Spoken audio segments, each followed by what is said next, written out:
Yeni videodan hamıya salam. Bu dəfəki videoda texniki analiz və fundamental analizdən danışacağıq. Bunların arasındakı fərqlər nədir? Hərəsi ayrı-ayrılıqda nə iş görür, nə edir, nə məqsədə baxır, onlardan danışacağıq. İndi isə keçək videoya.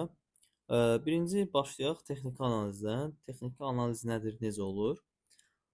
Deməli, biz əgər qrafikə baxıb analiz edib nəticə çıxarırıqsa, biz texniki analiz etmiş oluruq. Yəni burada gördüyünüz şamların formasından bir nəticə çıxarırıqsa, bazarın hansı istiqamətə gedəcəyi ilə bağlı özümüzə bir qərar veririksə, biz artıq texniki analiz etmiş oluruq.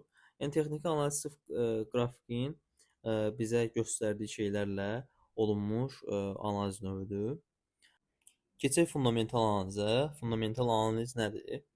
Ümumiyyətlə bazarın əsasını iqtisadi proseslər, mərkəzi bankların qərarları, ölkələr arasında olan iqtisadi razılaşmalar, müharibələr və sair təşkil edir və bazara ən böyük təsir də bunlar edir. Əgər biz bunları izləyiriksə bu prosesləri və bunlara uyğun qərar verib analiz ediriksə, biz fundamental analiz etmiş oluruq. Fundamental analizlər nəticəsində ticarət etmiş oluruq. Fundamental analiz yəni budur. Sadə dildə desəm, nə bilim, internetdə falan videolar görürük ki, nə bilim, kimsə çıxdı, bir kəlmə orada good afternoon dedi və yaxud başqa bir söz dedi və bazar ciddi çalxalandı, düşüş yaşandı, qalxış yaşandı və s. Fundamental analiz budur. Bunlara əsaslanır, iqtisadi proseslərə əsaslanır. Və texniki analiz fundamental analizdən zəifdir. Niyə görə? Əgər hər hansısa bir xəbər çıxsa, hər hansısa bir nə bilim iqtisadi proses olsa, müharibə olsa və s. Bazar heç bir şəkildə texniki analizin dediklərini hörmət eləməyəcək. Çünki bazarın əsasını onsuz da fundamental analiz təşkil edir.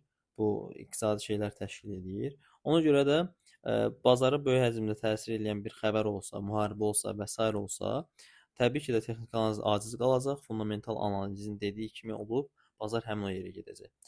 Bu o demək deyil ki, texniki analiz eləməyin, təhlükəlidir. Sadəcə texniki analiz eləyəndə baxın ki, hər hansı xəbər varmı, nə bilim, hər hansısa bir bazarı çalxalaya biləcək təhlükəli bir proses varmı?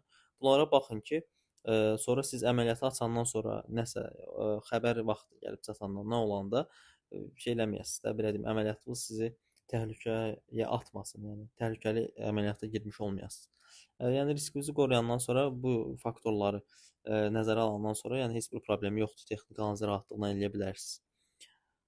Belə, inanıram ki, hər şeydən danışdım. Nəsə sualınız olsa yenə də verə bilərsiniz. Növbəti videolarda görüşərik inşallah. Sağ olun.